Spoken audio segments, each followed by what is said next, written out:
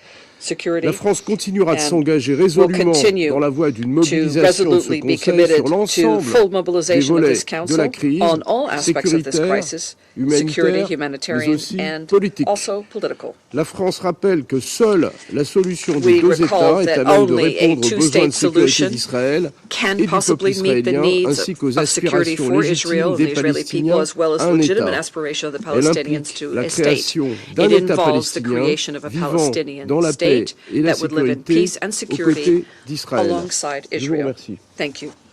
I thank the representative of France for his statement, and I now give the floor to the representative of Mozambique. Madam President, I wish to begin by expressing our gratitude to the Presidency of Guyana for having convened this meeting to take action on this important resolution on the Middle East, including the Palestinian question. We also express our sincere appreciation to Algeria for the tireless work that led to the tabling of the resolution aimed at ending the totally unacceptable and unbearable suffering of the Palestinian people, the humanitarian catastrophe currently unfolding in Gaza. Madam President, by voting in favor of this Security Council resolution, Mozambique aligns herself with the international community as a whole in its effort that overwhelmingly calls for the immediate cessation of hostilities in the Gaza Strip. We consider it imperative that all parties scrupulously comply with their obligations under international humanitarian law and international law, human rights law, in particular with regard to the protection of civilians and civilian infrastructures. We strongly call for the total and full compliance with the provisional measures laid down by the order of the International Court of Justice within the scope of Articles 2 and 3 of the Convention on the Prevention and Punishment of the Crime of Genocide, handed down on January 26, 2024. Throughout history, we had our share of painful experience with war and armed conflict. It is on this basis and on the dictates of the laws of war that we embrace that Mozambique firmly opposes the forced displacement of the Palestinian civilian population, women and children in particular. In that connection, we strongly appeal for the full implementation of the United Nations Security Council resolutions 2712 of 2023 and 2720 also of 2023. In the same vein, Mozambique demands the immediate and unconditional release of all hostages, as well as a guarantee of humanitarian access to meet the medical needs of all hostages. Mr. President, Madam President, we urge the international community and the Security Council in particular to continue working tirelessly together towards achieving peace and stability in the region based on a two-state solution for the people of Palestine and Israel. I thank you, Madam President. I thank the representative of Mozambique for his statement, and I now give the floor to the representative of the Republic of Korea. Thank you, Madam President. The Republic of Korea voted in favor of the resolution proposed by Algeria, considering the urgent need for a humanitarian ceasefire to end the suffering of civilians in Gaza. Right now in Rafah, where more than half of the entire population of Gaza is densely packed, people are panicking at a looming catastrophe that may be caused by a full-scale ground operation. The Republic of Korea could not ignore the possibility of another humanitarian calamity that will lead to a huge number of fatalities. Nonetheless, we adhere to our position that the heinous terrorist attacks by Hamas on the 7th of October is the direct cause of the current disaster in Gaza. Thus, it is regrettable that a clear and unified condemnation of the deplorable terrorist acts perpetrated by Hamas was missing in the draft resolution. Madam President, the Republic has serious negotiations among key stakeholders, namely Egypt, Qatar, US, and Israel, are vigorously ongoing on the ground to achieve the long overdue release of the hostages. We express our strong support and appreciation for these efforts. The Republic of Korea will continue to engage in Council deliberations actively and constructively to achieve a ceasefire in Gaza, as well as the realization of the two-state solution. I thank you. Representative of the Republic of Korea for his statement, and I now give the floor to the representative of Japan. Thank you, Madam President. It has been over 4 months of devastation, hostilities, and suffering since Hamas' horrifying acts of terror against Israel. We are witnessing an alarming escalation of violence and unimaginable humanitarian catastrophe. The situation on the ground is only worsening as each day goes by. Particularly, the situation in Rafah is deeply concerning. Japan appreciates the ongoing tireless diplomatic efforts led by US and other countries towards the release of hostages, improving the humanitarian situation, and calming down the situation as soon as possible.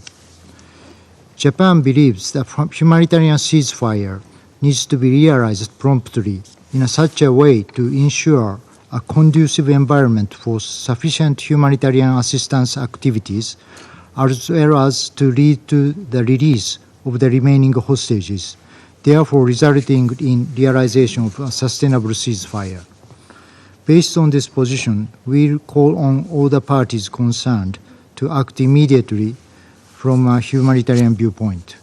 In this vein, Japan voted in favor of this draft resolution. We would like to express our gratitude to Algeria for their efforts to coordinate various positions among the Council members. At the same time, in efforts to ensure a more fair and balanced text, the resolution should have included a condemnation of Hamas terrorist attacks, which the Security Council has so far failed to speak out. Though we couldn't agree on a resolution which all the Council members can support, we are all engaging seriously to stop the violence. This Council should be a place to explore and find a peace and security jointly, not a place to aim for finger-pointing. Japan will continue to work constructively with other Council members to find a path forward for peace and stability in the region. Thank you. I thank the representative of Japan for his statement, and I now give the floor to the representative of Malta. Thank you, President. Malta also thanks Algeria for their measured and constructive approach as penholders throughout the negotiations. Malta voted in favor of this draft, and we unequivocally reiterate our call for a permanent ceasefire.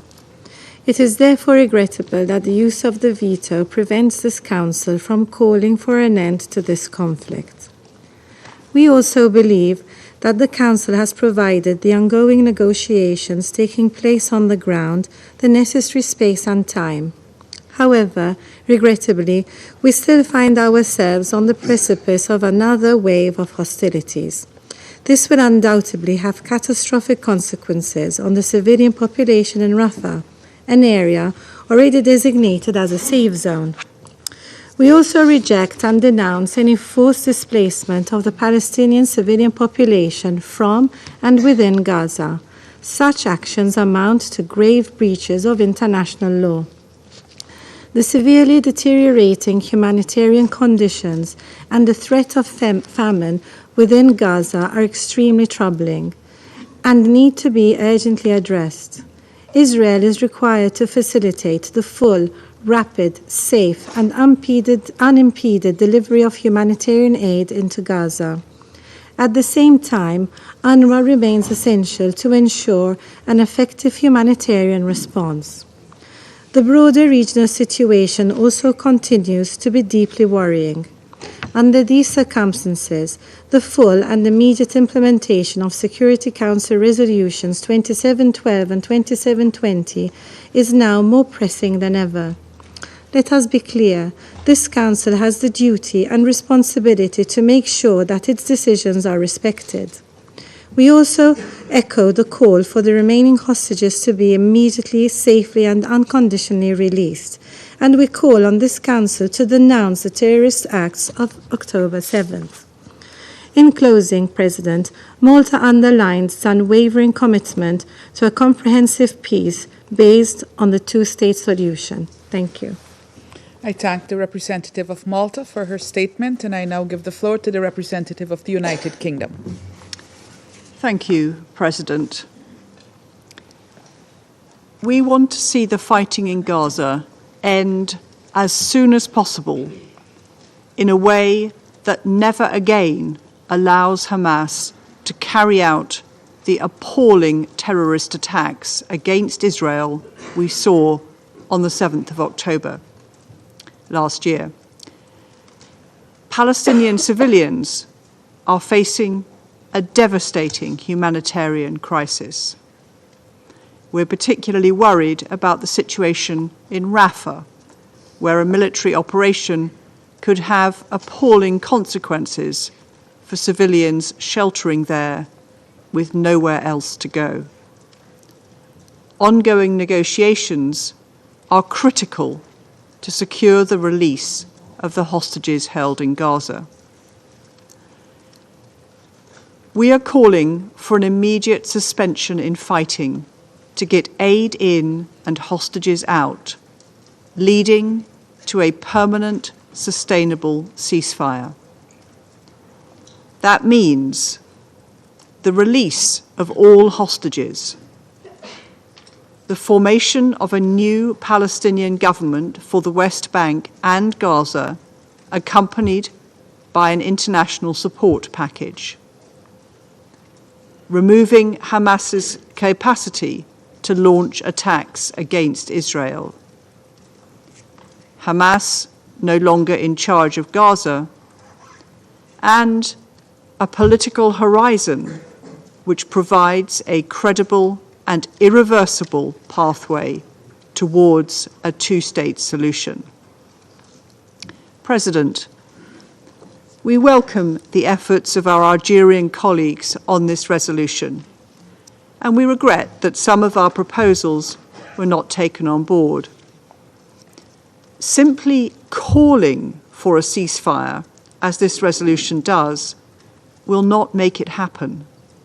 Indeed, as it could endanger the hostage negotiations, it could actually make a ceasefire less likely. The way to stop the fighting and potentially stop it from restarting is to begin with a pause to get hostages out and aid in. That is what we are calling for. It could end the fighting now. We will continue to work for a stop to fighting, a humanitarian response at scale, the release of all hostages, and the delivery of the two sovereign states of Israel and Palestine that ensures peace, security, and justice for both countries.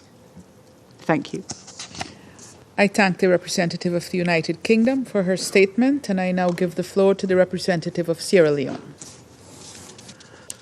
Madam President, the delegation of Sierra Leone would like to thank Algeria for proposing and facilitating efforts to agree to a resolution that would have, inter alia, led to an immediate ceasefire in the Gaza Strip. We further thank the Algerian delegation for leading a reasonable, transparent, and inclusive process. Sierra Leone voted in favor of the draft resolution because of the imperative for an immediate humanitarian ceasefire. The Security Council is mandated to act promptly and effectively in order to maintain international peace and security. The Council has had its attention called to the dire humanitarian situation in Gaza and for it to act under Article 99 of the UN Charter by the Secretary General. Some members of the Security Council have had the opportunity to visit both Rafah crossing from the Egyptian border and Israel, including representatives of the delegation of Sierra Leone. The assessment therefrom has been that only a humanitarian ceasefire will put an end to the unbearable killings in Gaza and certainly the looming and unthinkable catastrophe in Rafah. Sierra Leone appreciates and commends member states embarking on diplomatic engagement with parties to the conflict to secure a prolonged pause to the hostilities. But while we do so, we remain worried that reaching a meaningful conclusion in practical terms takes time, a luxury that cannot be afforded by the suffering Palestinian people, the families of the hostages, and the hostages themselves. The other main organs of the United Nations have acted timeously and effectively in this tragic conflict. The UN General Assembly has adopted resolutions ES 1021 and ES 1022, with the overwhelming majority demanding in the latter an immediate humanitarian ceasefire in Gaza. The Secretary General of the UN invoked Article 99 of the UN Charter, last used over half a century ago, to warn us in this Council of the humanitarian catastrophe we now see in Gaza. As Council members, we were urged to demand an immediate humanitarian ceasefire. The International Court of Justice has acted promptly and rightly when called upon to do so by South Africa. Following the request for an indication of provisional measures, the ICJ, in the 26 January 2024 order, in the application of the Convention on the Prevention and Punishment of the Crime of Genocide in the Gaza Strip, South Africa versus Israel, inter alia specifically ordered, and I quote, that the State of Israel shall take immediate and effective measures to enable the provision of urgently needed basic services and humanitarian assistance to address the adverse conditions of life faced by Palestinians in the Gaza Strip, end of quote. The court deemed it necessary to emphasize that all parties to the conflict in the Gaza Strip are bound by international humanitarian law. It expressed its grave concern that the fate of the hostages abducted during the attack in Israel on 7 October 2023 and held since then by Hamas and other armed groups, and calls for their immediate and unconditional release. The ICJ further reminded the parties that the provisional measures ordered under Article 41 of the ICJ statute have binding effect and thus create international legal obligations for any party to whom the provisional measures are addressed. Sierra Leone is of the view that in the absence of any prima facie change in the current perilous humanitarian conditions prevailing in Gaza, coupled with the continuing perpetuation of the hostage situation following the 26 January 2024 order of the ICJ, the UN Security Council is now more than ever compelled to act, to use the myriad of tools available to us as a Council to save human lives and put a check on the mounting death toll and inordinate destruction of civilian objects. Madam President, it is extremely worrisome that after over 130 days in the conflict, a draft resolution calling for an immediate humanitarian ceasefire, demanding the immediate and unconditional release of all hostages, rejecting forced displacement of the Palestinians, reiterating the call for full, rapid, safe, and unhindered humanitarian access into Gaza, and the optimal political solution of a two-state solution could not be adopted which we deeply regret. At this stage, with the immense suffering, death, and anguish in Gaza, the Security Council must not relent until a complete halt to the continuing hostilities in Gaza Strip and in the West Bank is achieved. To do otherwise is to accept passively the prevalent criticisms of dysfunctionality of this council. Meanwhile, the reality in Gaza is that of famine-like conditions and the spread of infectious diseases and the potential for spillover of the conflict in the wider region. Our failure to act extinguishes hope, the hope that 1.3 million Palestinians in Rafah have supplicated to us, and beyond this, the hope that humanity has placed in us as members to deliver on the Council's mandate. This must awaken our resolve to act. In closing, Madam President, Sierra Leone sincerely looks forward to not only having a positive outcome from the ongoing diplomatic negotiations being mediated by the United States, Egypt, and Qatar, but also as a Security Council will have a product that will call for a full and unconditional humanitarian ceasefire and release of all hostages. This, we hope, will lead to an end in the fighting and alleviate the humanitarian crisis in the Gaza Strip. I thank you. I thank the representative of Sierra Leone for his statement, and I now give the floor to the representative of Ecuador. Señora Presidenta, Madam Chair, agradezco a I would like Argelia to thank por el Algeria proyecto de resolución for the draft presentado. resolution that was El introduced. Ecuador ha votado a Ecuador favor del mismo voted in debido favor a of que it, considera que el Consejo given debe that it believes that the pronunciarse Council frente a needs una to take a situación stand humanitaria on the en humanitarian constante situation, deterioro, which is constantly con miles unraveling, de víctimas with inocentes. thousands of innocent El victims. proyecto que hemos votado The no es draft perfecto, that we just ni voted se han on was not incluido en él perfect, todos los and puntos included que in it consideramos all the issues apropiados, that we think were pero ha sido appropriate, presentado but luego it de un was proceso de presented after negociación a e negotiations incluye elementos process necesarios that ante una included the situación que se agrava necessary elements minuto about a a minuto. situation which is En lo deteriorating principal, el minute texto que by minute. acabamos de votar demanda un cese Mainly, al fuego it humanitario requests a que humanitarian permitiría ceasefire that aliviar would la make it situación de la possible to población alleviate civil, the al situation tiempo for que the civilian exige la population. liberación And inmediata it also e demands the incondicional immediate and de todos los unconditional release rehenes of all y deplora hostages. la And it violencia contra deplores civiles the y violence todos los against actos de civilians and terrorismo, all acts of incluyendo terrorism, including implícitamente los implicitly execrables actos the cometidos por horrific Hamas acts en octubre committed by pasado. Hamas in Sin October of embargo, last year. However, cabe mencionar que el Ecuador, it's worth mentioning al igual que that varios miembros Ecuador, del like Consejo, several members of ha the Council, requerido insistently insistentemente required que el texto that the contenga text una condena have explícita an a explicit los actos condemnation terroristas of the de Hamas. terrorist Lamentamos actions of que Hamas, no se and haya we incluido en el regret texto that it esta was not condena, included in pues the text. consideramos That que es condemnation was not indispensable there. señalar However, we think claramente it's las important to clearly responsabilidades que signal son evidentes the en el responsibility presente para luego that demandar is también evident las of all those responsabilidades present, and que also se point to the conocerán en el responsibilities futuro. that will be seen El in Ecuador, future. señora Presidenta, Ecuador, Madam Chair, lamenta que en regrets esta ocasión at this no se time haya podido adoptar that una it was not resolución possible to y adopt a continuará resolution, and it will trabajando continue para que el working Consejo pueda so that the pronunciarse Council y can actuar take a stance efectivamente and act mediante effectively una adopción through exitosa. Muchas successful gracias. adoption. Thank you. I thank the representative of Ecuador for his statement, and I now give the floor to the representative of the Russian Federation.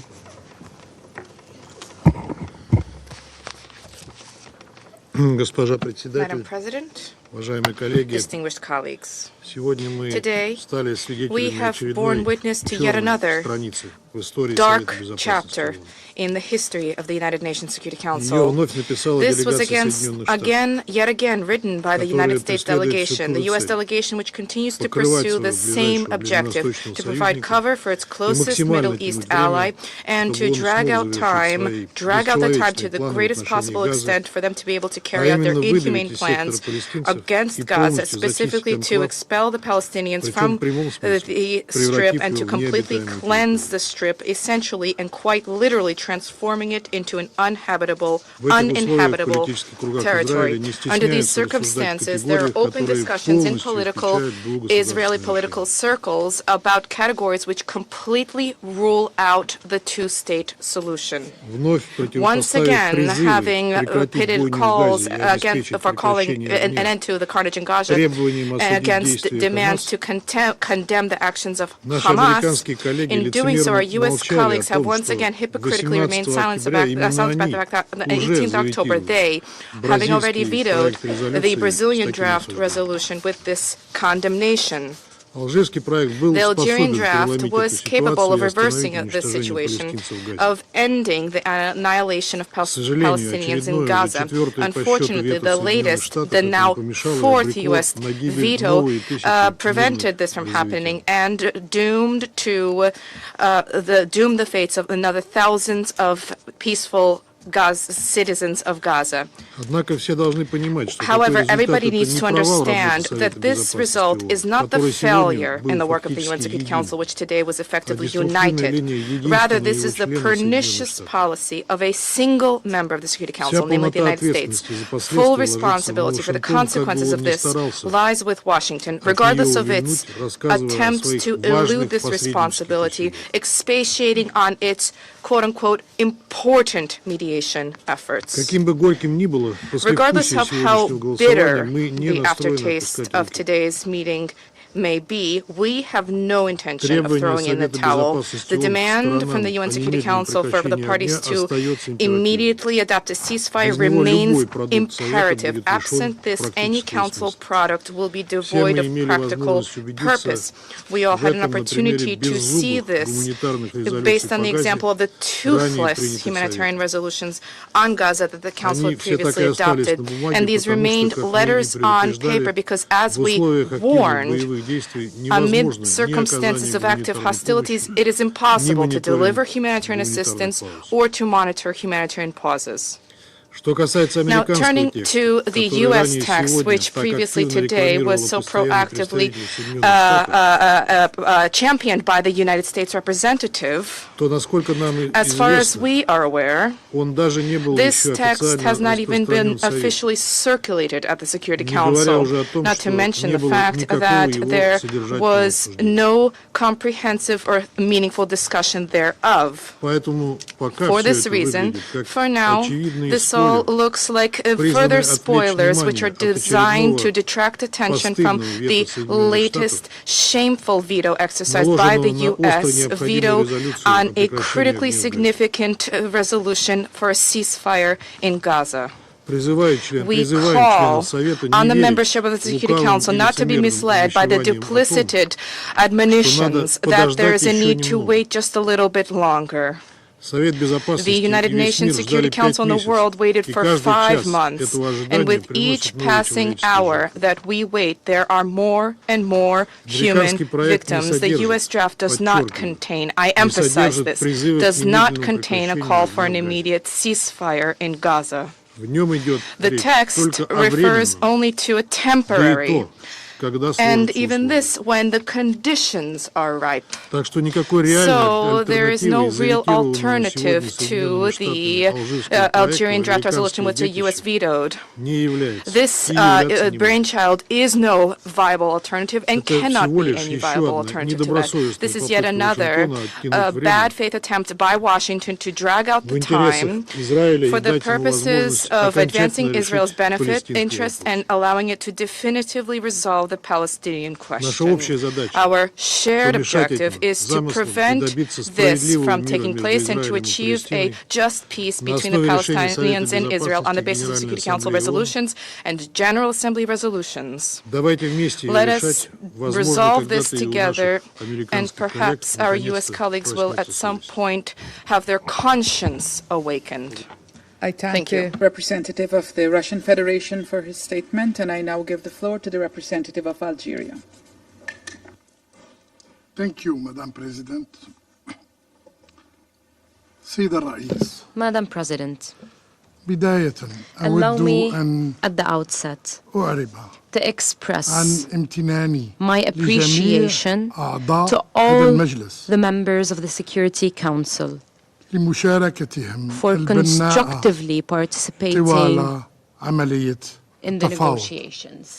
كما أشكر Allow me جميع also to الدول thank all التي states صوتت that voted for لصالح مشروع القرار and not against وحتى the تلك draft التي resolution. لم تعترض I عن also thank اعتماد those who هذا المشروع. abstained, هذا المشروع because this الذي draft يطالب resolution أساساً calls mainly بوقف إطلاق النار في غزة. for a ceasefire in Gaza. لقد كان مشروع القرار هذا The draft resolution يحمل رسالة قوية إلى would have sent الفلسطينيين a strong message to Palestinians, مفادها أن العالم saying that the world لا يقف صامتا is not أمام standing idly by محنتهم. their suffering. لكن However, ومع الأسف and unfortunately, مجلس الأمن the Security Council فشل مرة failed أخرى. once again فشل في أن يرتقي to rise to إلى the calls مستوى and نداءات aspirations الشعوب of peoples of the world. وتطلعاتها. هذا الفشل الذي This failure لا يعفيه does not absolve the القيام Security Council of بالمسؤولية. shouldering its responsibilities. ولا يعفيه This failure المجموعة does الدولية not absolve the international community من of its إجابتها obligations تجاه الشعب الفلسطيني الأعزل. vis-à-vis the unarmed Palestinian people.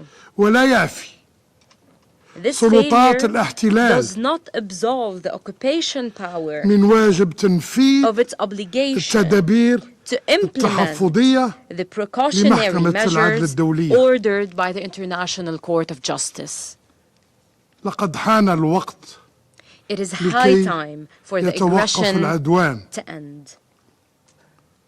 ونتمكن It is high من time تسهيل for humanitarian وصول assistance المساعدة to be الإنسانية delivered across إلى Gaza جميع أحياء غزة. من الواضح أن It is قرارين clear that resolutions 27/12 2712 و and 27/20 2720 لم يحققا did not achieve النتائج المرجوة their objectives. وأن It المساعدات is clear لا تلبي that الحد assistance الأدنى did not meet the للفلسطينيين. basic needs of the Palestinian people. علينا أن نعترف We have to أن وقف acknowledge إطلاق النار that only a وحده. ceasefire, وقف إطلاق النار only وحده a هو ceasefire ما يحقق can الهدف achieve المنشود. the desired objective. سيد الرئيس، Madam President, إن الوضع الحالي the current يفرض situation على الجميع requires مثل ما everyone, أكده as رئيس stressed by الجمهورية the السيد Algerian عبد المجيد President, تبون His Excellency Abdelmajid العمل Tebboune, العمل على إعلام مبادئ to ومقاصد work الأمم المتحدة on putting the وتوفير purposes and principles الحماية of the United اللازمة للشعب Nations الفلسطيني first, to provide the ووضع necessary حد protection to the Palestinian للظلم people التاريخي and to put an end المسلط to their عليه. historic injustice. سيد الرئيس، Madam President, إن شعوب منطقتنا the people of our region كانت have ولا always تزال looked تنظر up إلى مجلس to the الأمن Security Council باعتباره عنوان as the الشرعية source الدولية. of international legitimacy. لكنه مع الأسف And unfortunately, خذلها مرة أخرى. the Security Council has failed them once again. إن رسالتنا اليوم لكم Our message to you هي today أنه على المجموعة الدولية is that the international أن community تتجاوب مع مطالب should respond وقف to the القتل calls الذي for ending the يستهدف killing of الفلسطينيين Palestinians وذلك من خلال by calling المطالبة بوقف إطلاق for النار an فوراً immediate ceasefire.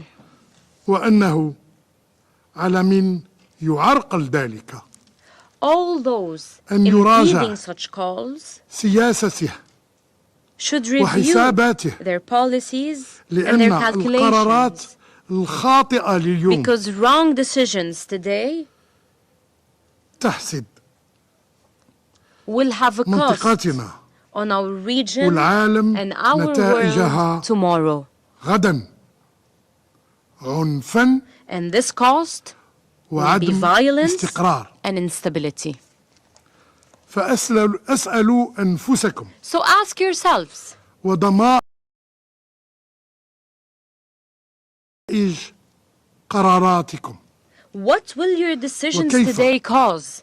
سيحكم عليكم How will history judge you? التاريخ سيد الرئيس Madam President,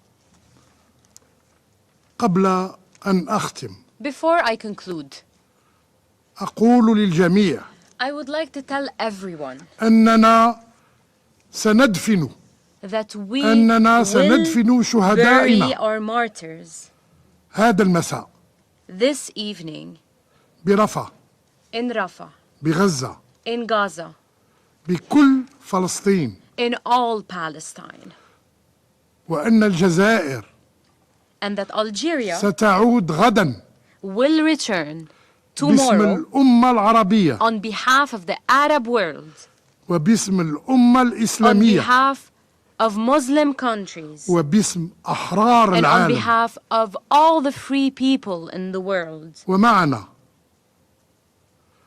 ومعنا أرواح الآلاف Powered by the souls من of الأبرياء thousands of innocent people أزهقها killed المحتل الإسرائيلي by the Israeli occupation من دون حساب with no ولا accountability عقاب. whatsoever. ستعود الجزائر Algeria will return لتدق to knock أبواب مجلس on the الأمن doors مرة of the أخرى Security Council once again وتطالب to call بوقف for حمام putting الدم an end في to the فلسطين. bloodshed in Palestine.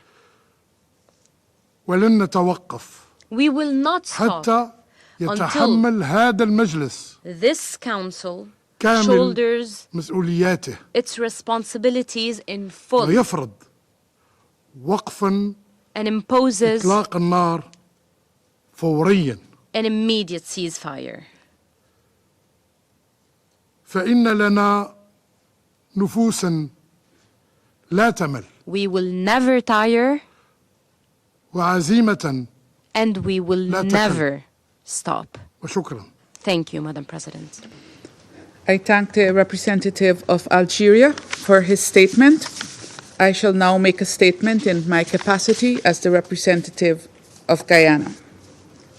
Colleagues, Guyana is disappointed that this Council has once again been unable to deliver a ceasefire for the people of Gaza. A ceasefire is the difference between life and death for the hundreds of thousands of Palestinians and others trapped in the war zone that Gaza has become.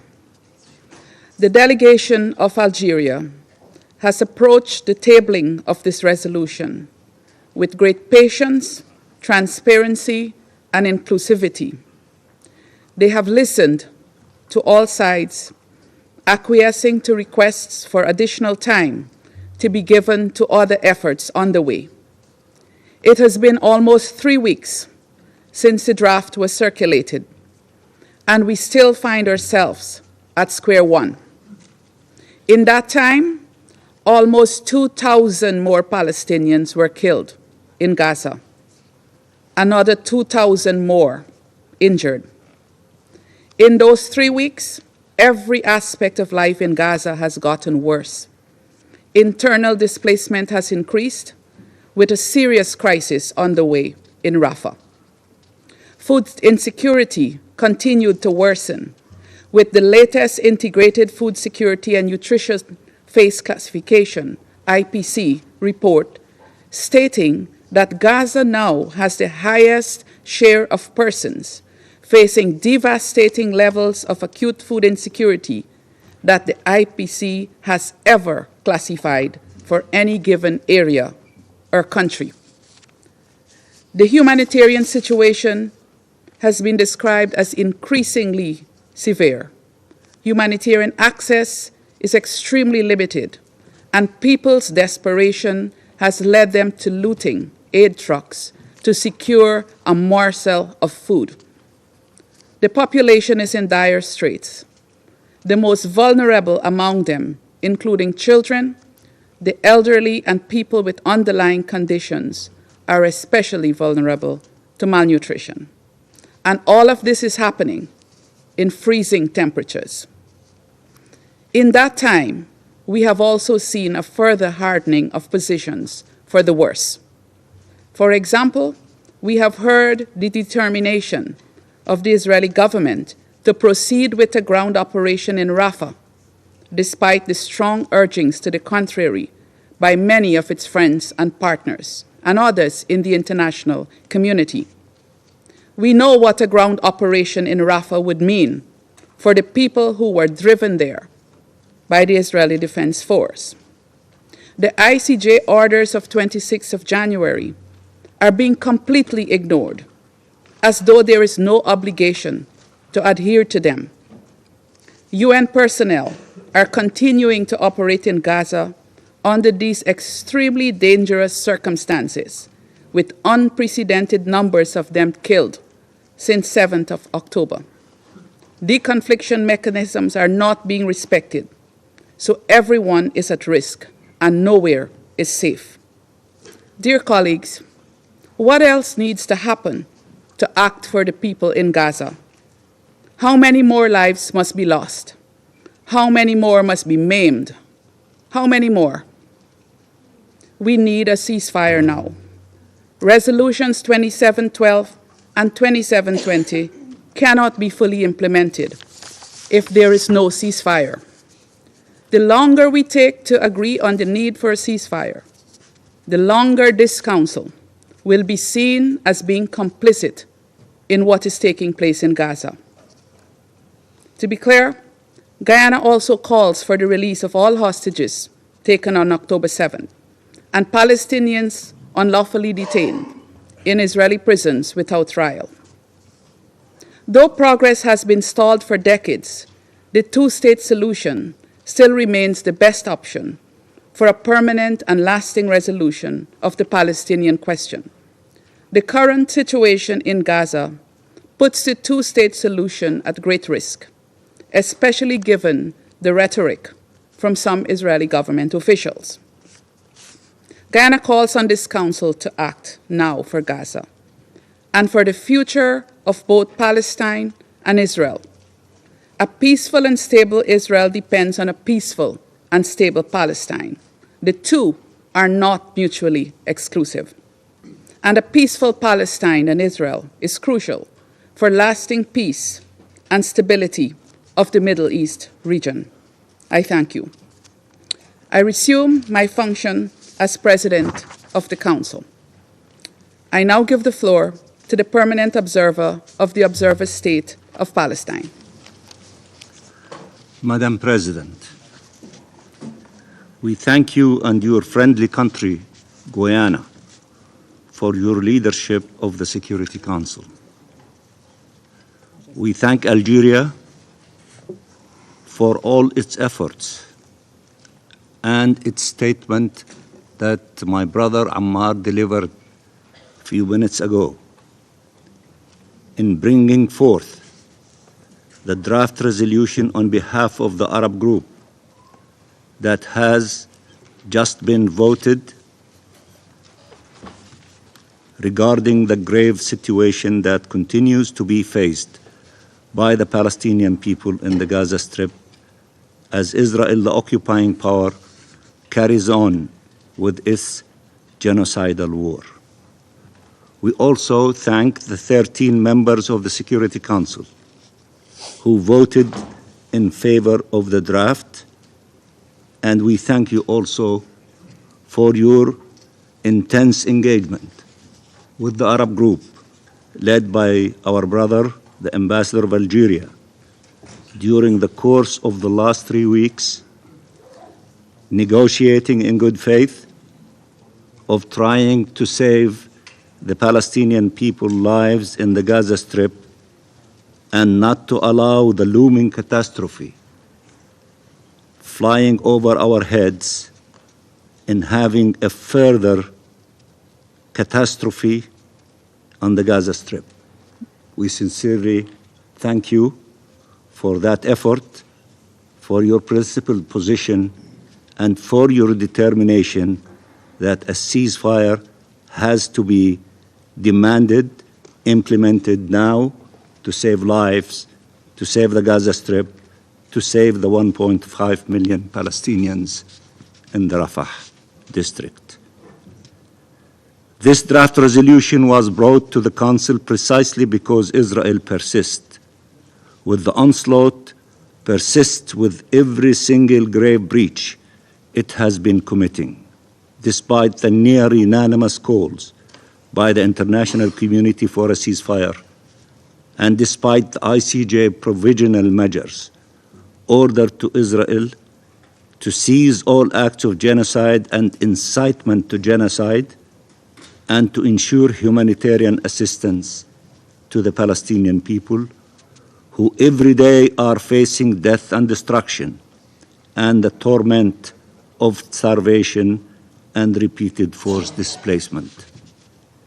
It has been nearly 3 weeks since I last addressed the Council following the Court's order appealing for action to be taken to ensure the implementation of the provisional measures, to ensure a ceasefire that would protect the Palestinian people and avert the further ravaging of their lives by the Israeli onslaught. But our appeals have regrettably been to no avail. Between our last Council session on the 31st of January and today, the casualty toll has risen from 26,000 Palestinians killed by the Israeli occupying forces to now almost 30,000 people killed and more than 69,000 people injured. This means that in just the past 20 days alone, Israel has killed nearly 4,000 more Palestinian children, women, and men in just 20 days. This is a deplorable consequence of inaction. It means more than 200 Palestinians killed every day. It means that by the time this Security Council session ends, more than 25 Palestinians will have been killed. It means more babies will be murdered, wounded, amputated, and orphaned. More children will die of hunger and hypothermia and disease. It means the continued threat of the further forced displacement of families, the looming danger of a mass expulsion or worse, slaughter of the nearly 1.5 million people in Rafah who have nowhere to flee, no protection whatsoever. It means the continued deprivation of the entire population of Gaza, left without food, water, medicine, and shelter, essential to alleviate suffering and ensure survival. It means that the human lives that could have been spared and saved are instead being forsaken to Israel's genocidal war machine, deliberately, knowingly, by those who oppose a ceasefire. We all know this, We know the staggering figures. We have heard the warning from the Secretary General, the heads of all UN agencies on the ground, dozens of independent special rapporteurs and humanitarian and human rights agencies the world over. We have seen it with our own eyes in pictures and videos that have seared and stained our collective conscience and broken our hearts and our humanity. In the face of Israel's brazen violation of the ICJ order, the court sent another warning, issued another decision on 16 February, reminding Israel that it is bound to fully comply with its obligations under the Genocide Convention and all the provisional measures ordered by the court on 26 January. The court also had to remind Israel that its obligations are immediate and should be effective.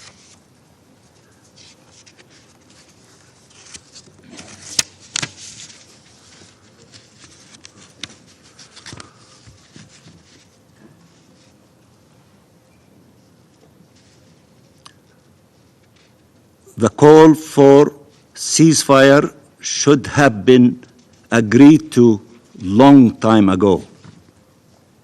What threshold needs to be crossed for this Council to finally demand a ceasefire? What could be more serious than the crime than genocide? History, as my brother Ammar said, is going to judge the Council harshly. It is already doing so, impairing its credibility and authority in the eyes of people all over the world, perhaps irreparably. But we will not be complacent in this inaction. We have a duty to our people to seek every possible pathway to bring an end to the slaughter, an end to the trauma and terror, an end to the threats to expel them from their land.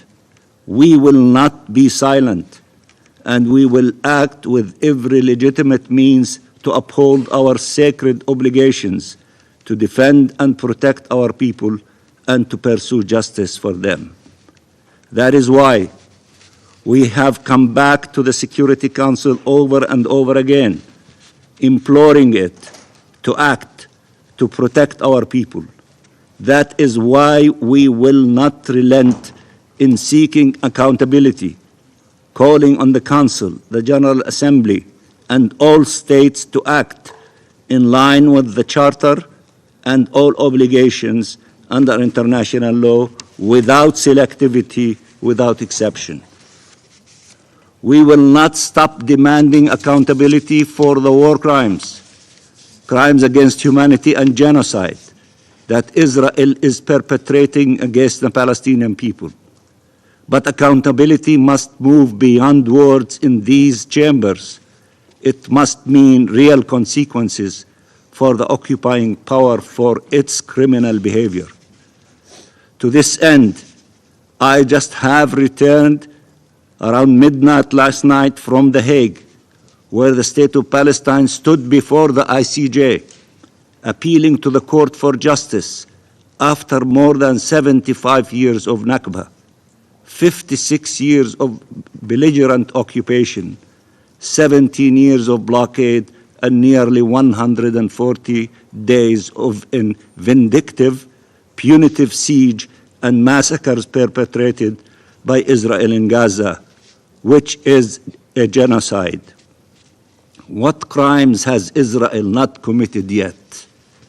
We have gone to the court along with an unprecedented number of countries to confront the Israeli impunity that has made life a living hell for the Palestinian people, appealing for an immediate and complete end to this illegal colonial occupation and apartheid regime, the root cause of all the ills our people are suffering, including this genocidal war.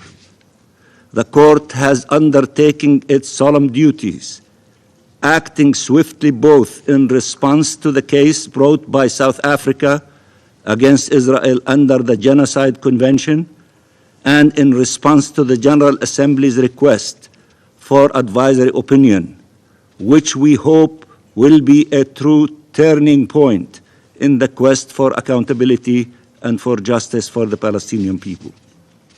When will the Security Council finally undertake its solemn duties? When will the Council act to demand the ceasefire that has been demanded by the rest of the international community majority for months now? The veto of this draft resolution is not only regrettable after weeks of consultations with every single Council member and after endless patience by the State of Palestine, the Arab states, and nearly the entire international community that for months have demanded a ceasefire.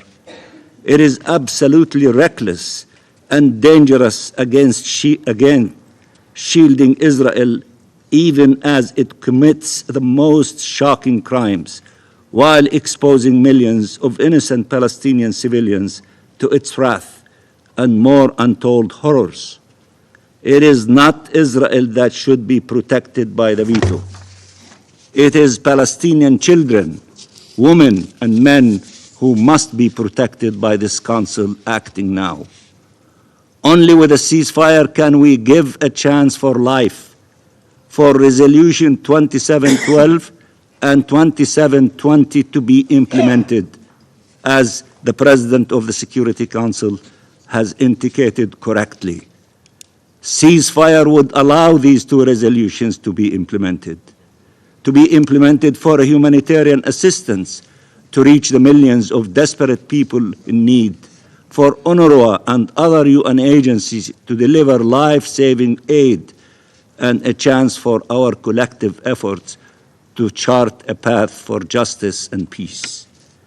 And as long as the Council fails to demand a ceasefire, it will be considered not only derelict in its duties, but an enabler of the most horrific crimes we are witnessing in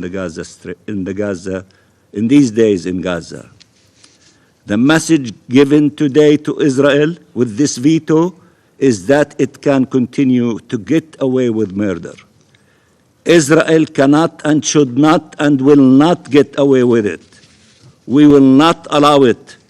This veto does not absolve Israel of its obligations, nor of those who shield it. Not here in the Security Council, not in the ICJ, and not anywhere. Even if the Security Council continues to shirk its responsibilities, to be obstructed by the veto of a permanent member over and over, the other organs of the international system are upholding their responsibilities. And one day or another, Palestinian children will not be viewed as a demography threat, but as children with a right to life and to fulfill their hopes and dreams. I thank you, Madam President.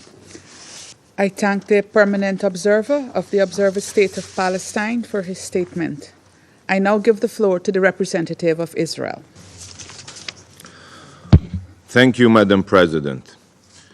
Since October 7th, this Council has voted upon numerous resolutions constructed around the same flawed theme, the concept of a ceasefire. This word is constantly mentioned in the Security Council, in the General Assembly, and by UN officials and agencies, as if it is a silver bullet, a magical solution to all of the region's problems.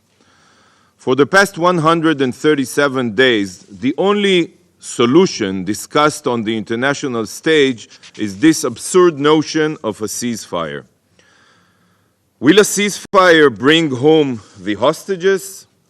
Will a ceasefire eliminate Hamas? Will a ceasefire disarm Hezbollah, the Houthis, and all the other Iranian terrorist proxies in our region? Will a ceasefire end the genocidal ambitions of Palestinian terror groups aiming for Israel's annihilation?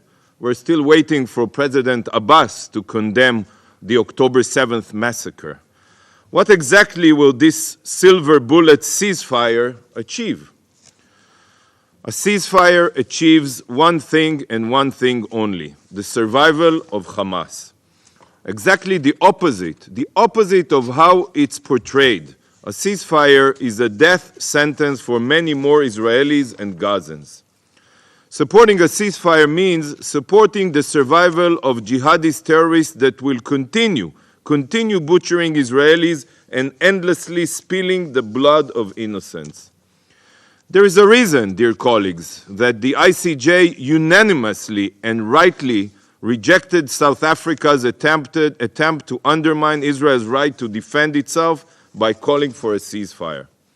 The very idea that Israel would be denied this fundamental right while Hamas would be free to continue its terror and hold hostages is morally unthinkable, because as you know, Hamas is not going to even read your resolutions.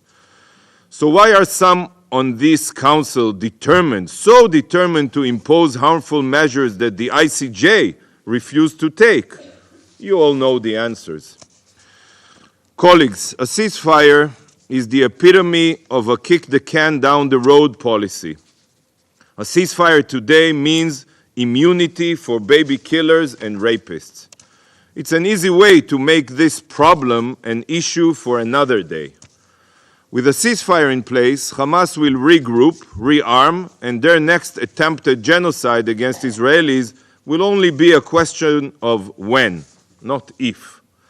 Hamas has sworn publicly to commit the atrocities of October 7th again and again and again until Israel is annihilated. So why is the Council, charged with security, is so fixated on aiding these monsters to stay in power? Just yesterday, Israel exposed footage proving that Shiri Bibas and her two children, 4-year-old Ariel and 1-year-old Kfir, were taken to Gaza alive. So tell me, distinguished council members, a 4-year-old and a baby were taken hostage by Hamas, among others, and most of you choose to support a ceasefire? Why do you want to leave them in Gaza? Do you not see how immoral that is, and what kind of precedent this would set for terrorists around the globe? Did you think about baby Kfir when you voted on this resolution, a resolution that would ensure that Kfir, along with 133 other hostages, remain in dark terror tunnels?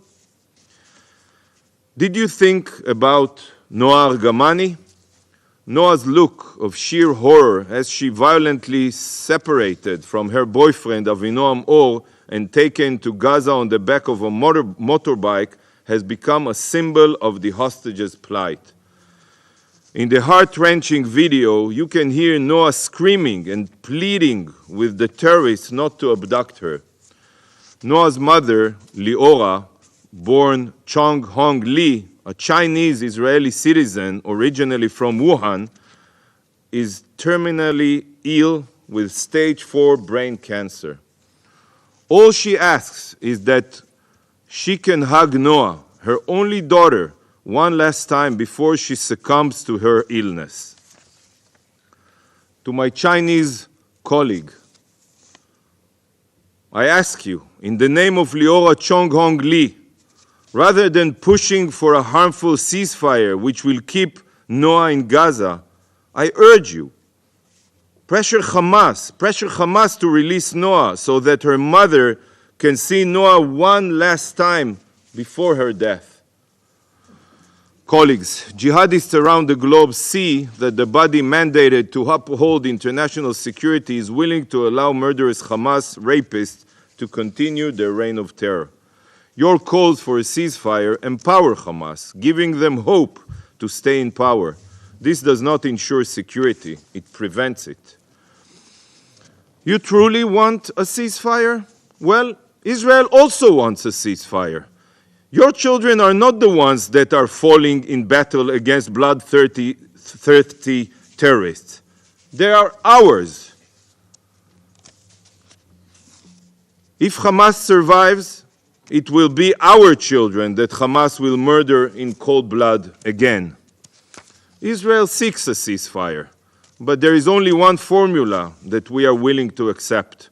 All of our hostages must be released, and Hamas must turn themselves in.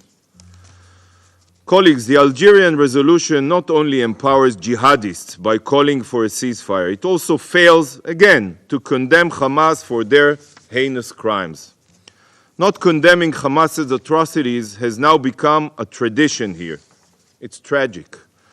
Hamas Nazis invaded Israel, deliberately murdering families, raping women and girls, and destroying everything they could get their hands on. They are brutal terrorists who took pride in their barbarism. Yet, not once, not even once since October 7th, has this Council or any UN body condemned Hamas and their violence. One day, we mentioned history here, when historians studied the reasons why the UN lost its standing and influence, the inability of this organization to condemn terrorists that slaughter children will be one of the driving factors. Mark my words. But the impact of this Council's decisions spread much further than this room. If this Council is incapable of condemning Hamas, UN officials feel like they have further legitimacy to whitewash Hamas. Mere days ago, Under-Secretary General Griffith stated that Hamas is not a terrorist group, but a political movement. Is the intentional, brutal murder of hundreds of civilians not terror? Is the systematic rape of women not terror? Is beheading and burning children alive not terror? We all know Hamas is a terrorist organization, yet by staying silent in the face of Hamas's crimes and not condemning them, you allow such lies to perpetuate. Your politicized decision of silence promotes the falsehoods that Hamas can be reasoned with, that they are not the bloodthirsty terrorists that they are, and this is the stance that the UN adopts and promotes. Condemn Hamas as a council, condemn their atrocities, rid this institution of its shame. Do it for the sake of those butchered, for the sake of the hostages, for the sake of morality and truth. It's in your hands. Colleagues, some of you have approached me and asked me why Israel is so critical of the UN and its agencies. The recent event over the past weeks have hopefully made it clearer to you. 1 week ago, Special Rapporteur Albanese libelously stated that the victims of October 7th were not murdered for their identity, but in response to Israel's so-called oppression. This is victim blaming and a clear justification of terror.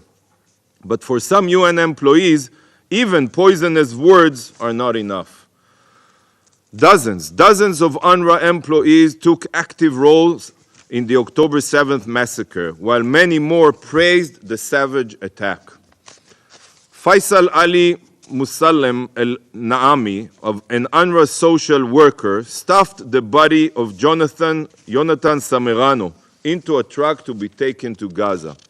A Hamas data center was located directly underneath UNRWA headquarters in Gaza, connected to UNRWA's power supply, and terror tunnels have been found running underneath various UNRWA facilities, schools, everything. Out of UNRWA's 1,300 employees in Gaza, 12%, I repeat, 12% are members of Hamas and Palestinian Islamic Jihad, and at least 236 of them are active terrorists in these organizations' armed wings. UNRWA has been proven to be an instrumental part of Hamas's terror machine, which makes UNRWA itself a terrorist organization.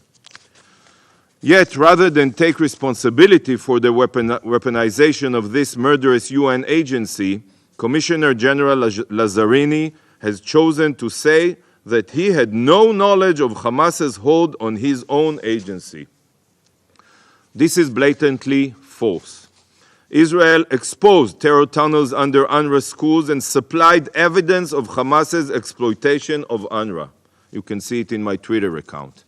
I personally sent letters to the Commissioner General and the Secretary General. We implored them for years to carry out a comprehensive search of all UNRWA facilities in Gaza. Yet not only did they refuse, they chose to bury their heads in the sand and ignore the reality. This is why every report, every statement or number provided by the UN cannot be trusted. In Gaza, dear colleagues, Hamas is the UN and the UN is Hamas. Distinguished Council members, this ostrich tactic, burying one's head in the sand, is the modus operandi among UN leadership. Yet, no matter how deep one's head is buried, it will not change the reality on the ground. A terrorist is a terrorist. A terror organization is a terror organization. And a law-abiding liberal democracy will remain as such. Even if here at the UN, for political reasons, light becomes darkness and day becomes night. This is also the case with the escalating situation on Israel's northern border with Lebanon. For years, and you heard it here, for years Israel has called for this Council to impose the implementation of Security Council Resolution 1701. Yet, for years, the UN has opted for the ostrich tactic. Tragically, this is no longer a situation that can be ignored. The clock is ticking. It is not a matter of years, but weeks before Israel will be forced to implement Resolution 1701 ourselves. Just yesterday, a Hezbollah drone was downed while flying over the Sea of Galilee, deep inside Israel. Over 2,000 Hezbollah missiles and rockets have rained down on the cities of Israel's north. 2,000. And nearly 100,000 residents of northern Israel have been displaced due to the threat posed by Hezbollah, with, of course, Iran's backing. A ceasefire in Gaza is not only destructive for Israel and the Palestinians, it also ensures that a blind eye is turned to what is unfolding in the rest of the region. Be it the Houthis' relentless attacks on maritime trade, pro-Iran militias targeting even American service members, or Hezbollah's constant bombardment of Israel's north. The clock is ticking, and sadly, we will be forced to take decisive action. Terror will never be tolerated.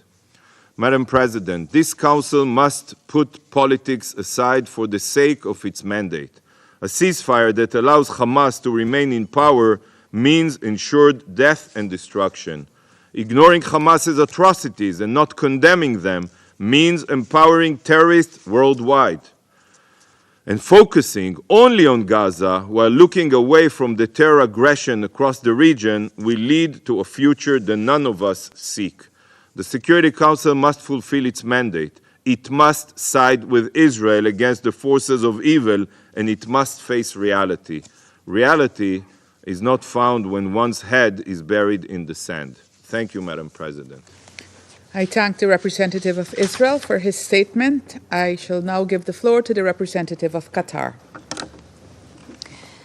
شكرا لكم السيد الرئيس. أود أن أهنئ بلدكم الصديق على رئاسة المجلس ويسرني أن أدلي بهذا البيان باسم دول مجلس التعاون لدول الخليج العربية وهي بلادي دولة قطر والمملكة العربية السعودية ودولة الكويت ودولة الإمارات العربية المتحدة وسلطنة عمان ومملكة البحرين وننضم للبيان الذي ستدلي المجموعة العربية بعد قليل. السيد الرئيس ينعقد اجتماعنا اليوم في ظل ظروف بالغة الخطورة حيث تحول الوضع في قطاع غزة The situation in the Gaza Strip has increasingly deteriorated, and we are facing the worst humanitarian disaster the world has seen.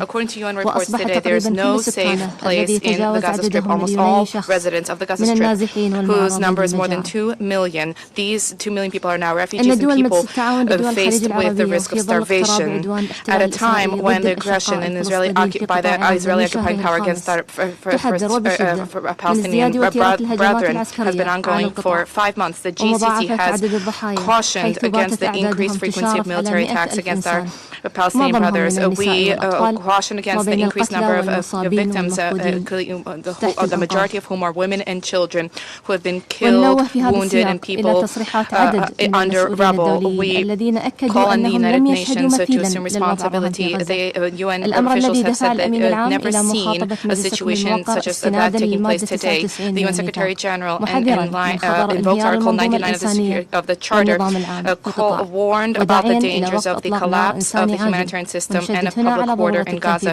He also called for an immediate humanitarian ceasefire. There's a need to fully implement the resolutions 2720 and 2712 of the Security Council dating 2022. Madam President, the Arab states of the Gulf Cooperation Council condemn in the firmest terms the Israeli threat regarding the launch of a military operation against the city of Rafah. In the city of Gaza, we caution against the fact that these threats portend an increase in violence levels and destabilization. These threats represent a danger to regional stability. We firmly condemn the attempts at forced displacement of civilians, and we firmly reject any military engagement in the city of Rafah. We caution against the new humanitarian disaster in that area. This is the last refuge for hundreds of thousands of displaced persons in the Gaza Strip.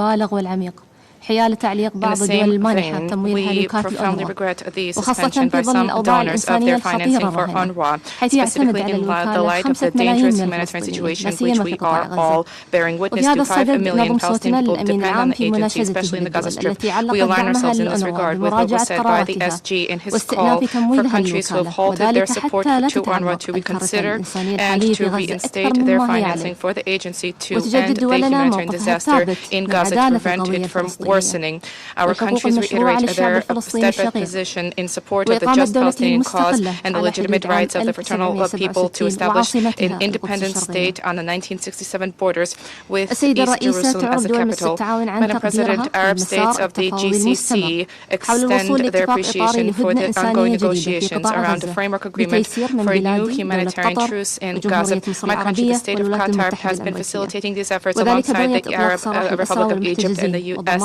to free hostages and detainees, to guarantee greater deliveries of humanitarian assistance, and to rescue efforts in Gaza to protect civilians. The Arab states of the GCC have profound regrets regarding the failure of the Council to adopt a draft resolution submitted by Algeria. This was supported by the Arab group and the overwhelming majority of members of the Council.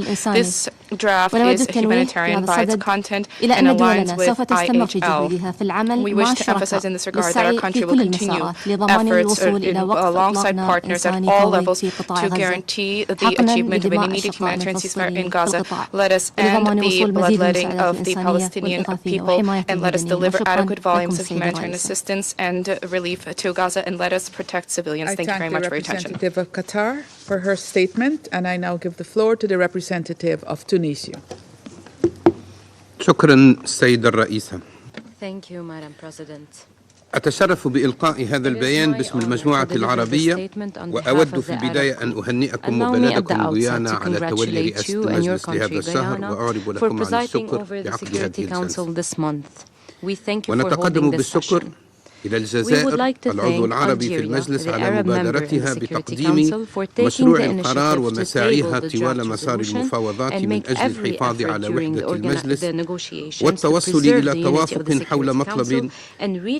حول مطلب وقف إطلاق النار الفوري لأسباب إنسانية لا تخطئها العين وباعتباره الإجراء الأكثر إلحاحا في ظل الأوضاع الكارثية التي تردى فيها قطاع غزة والمعاناة الإنسانية الرهيبة للسكان الفلسطينيين نتيجة مواصلة سلطات الاحتلال لعدوانها وجرائم الحرب والإبادة الجماعية التي تقترفها في حق الشعب الفلسطيني بلا هوادة علاوة على إمعانها في إجراءات العقاب الجماعي ومنع المساعدة الإنسانية والطبية والغذاء والماء والوقود وكل وسائل الحياة.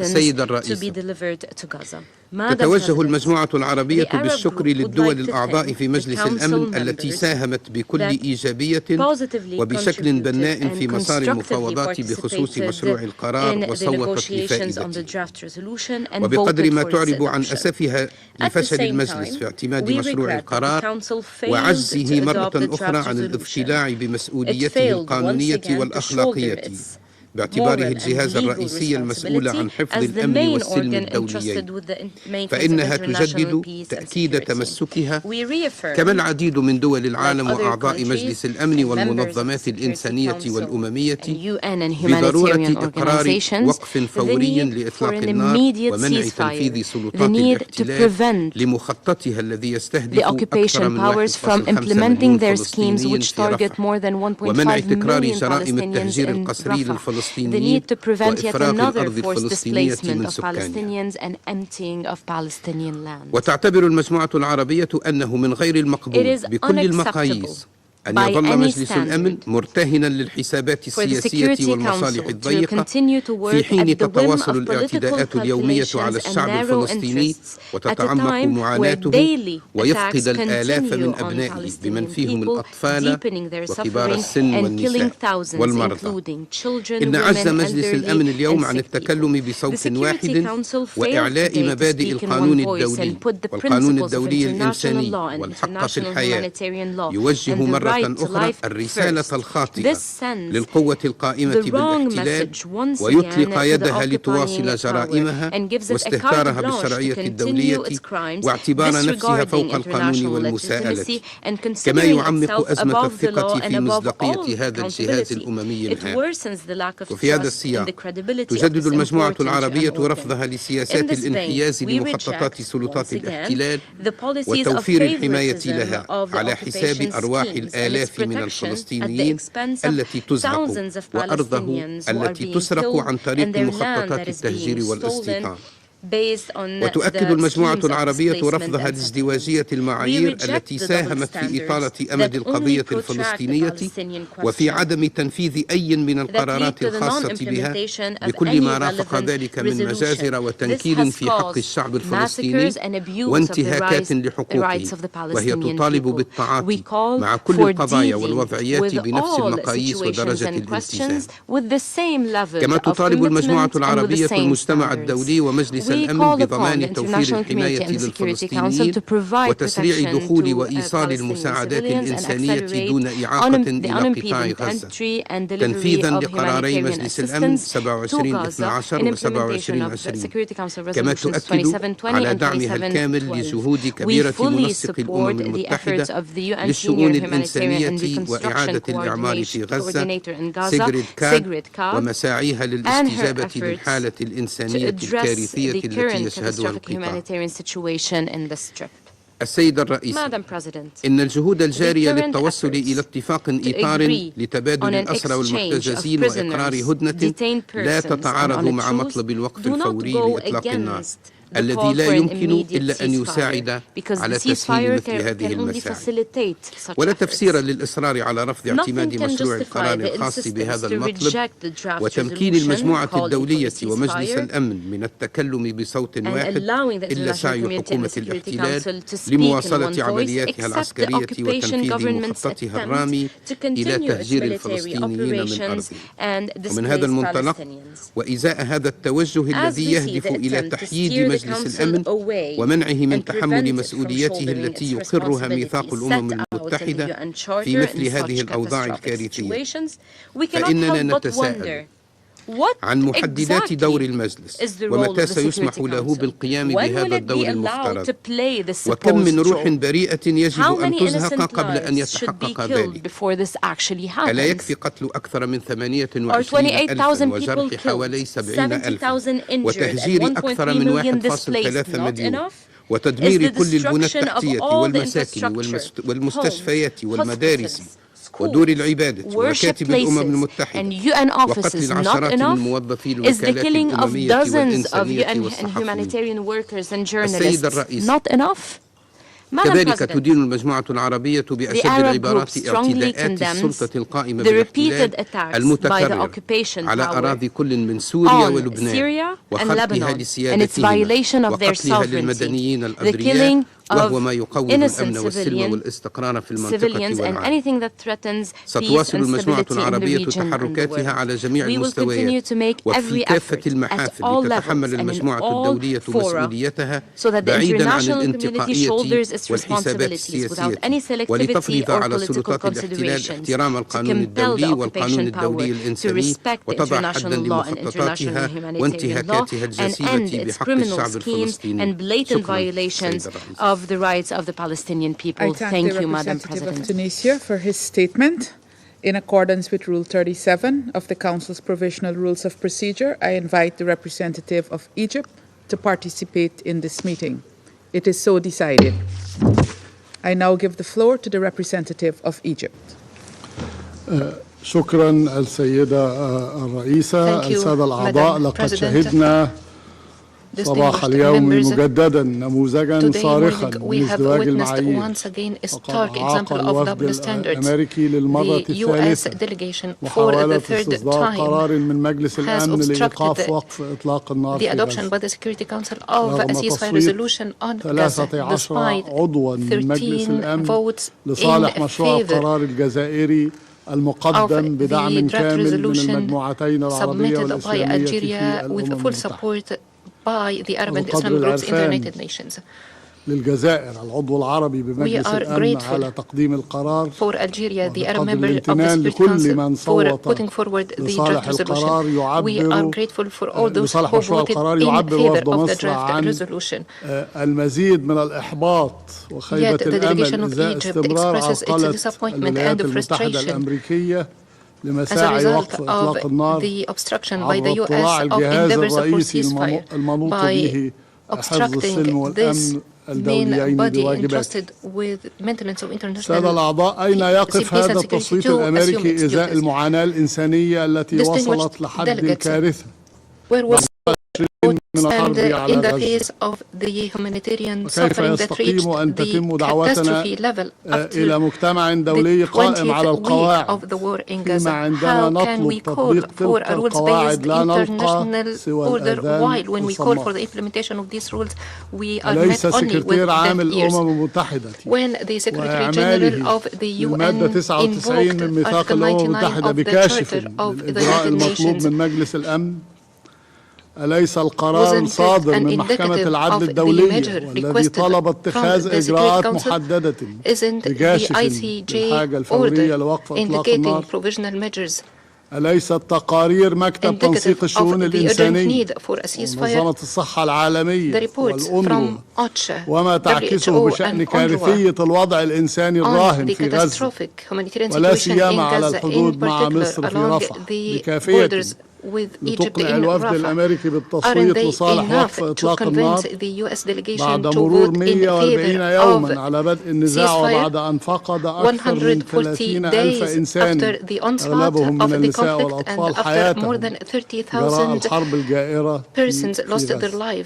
سأل الأعضاء، مصر هي أول من أقام السلام مع إسرائيل من الدول العربية، ومصر هي أحرص الدول على استقرار منطقة الشرق الأوسط.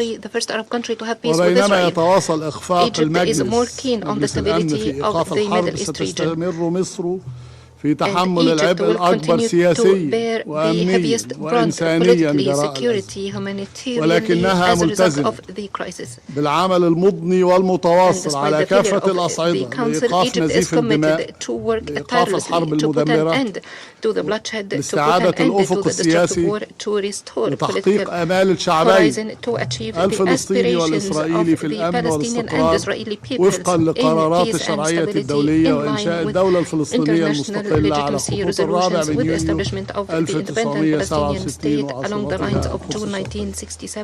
سيدة الرئيسة، مصر تتفاوض وتتوسط بمنتهى الجدية بالتنسيق مع كل من الولايات المتحدة وقطر وإسرائيل والجانب الفلسطيني لسرعة إطلاق المحتجزين والرهائن والأسرى الفلسطينيين the وسرعة دفع المساعدات الإنسانية بأقصى سرعة and to deliver humanitarian aid at scale, to put an end to the catastrophic humanitarian situation in Gaza, الأشقاء الفلسطينيين من الحصار to الجائر save the Palestinian brothers from the unjust siege imposed on them by the Israeli occupying power, and to stand in the face of all attempts by Israel to impose بهدف تصفية قضيته النبيلة.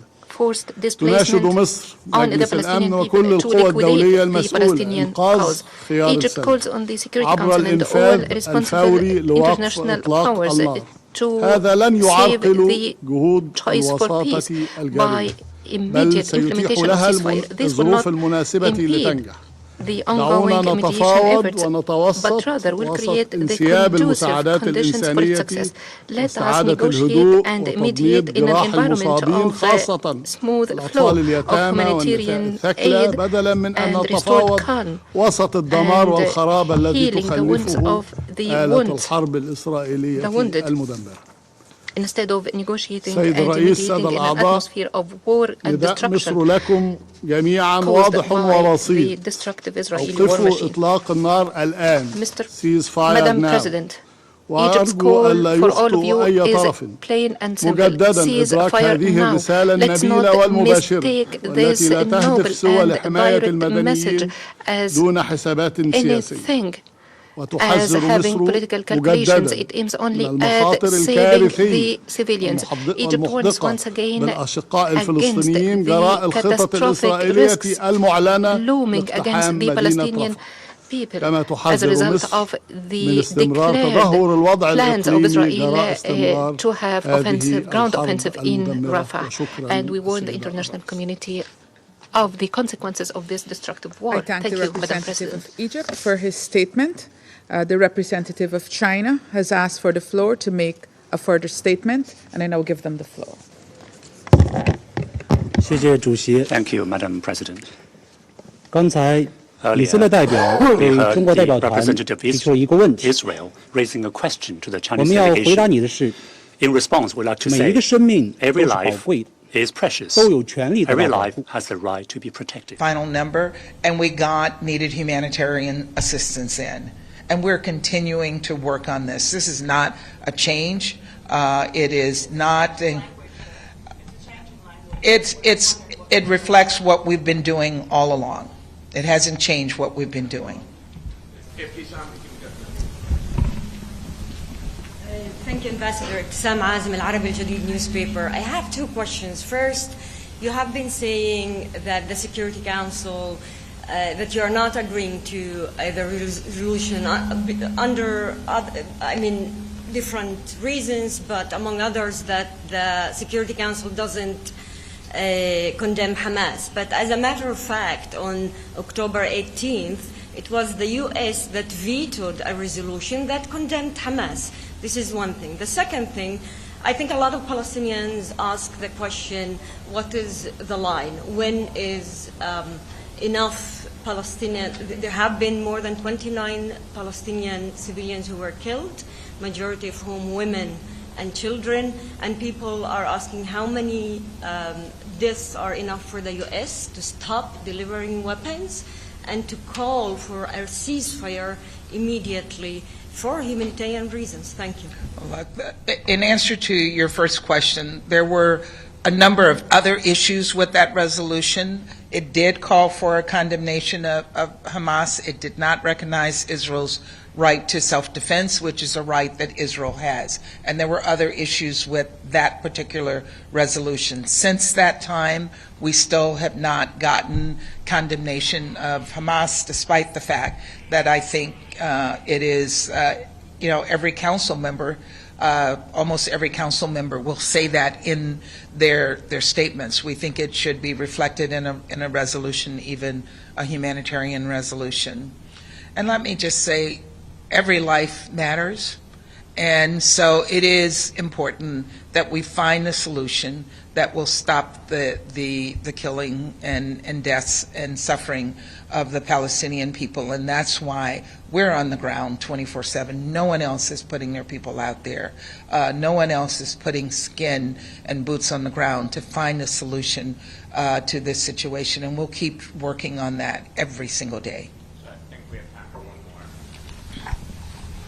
Hi, Ambassador. China described your position that the Algerian draft would undermine regional efforts at the hostage deal as completely untenable given the situation on the ground. Explain then, Ambassador, how the Algerian draft would have placed those talks in jeopardy, given that the Algerian text also called for the immediate release of those hostages. Yes, but they also call for an immediate ceasefire, which would give Hamas the cover of not releasing the hostage. Part of the ceasefire that we're working on requires that they do exactly that, and this resolution did not make that connection. And it was our concern that it would send the wrong message to Hamas, that this resolution, which actually gives them something that they have asked for without requiring them to do something in return, would have meant that the fighting would have continued, because without the hostage releases, we know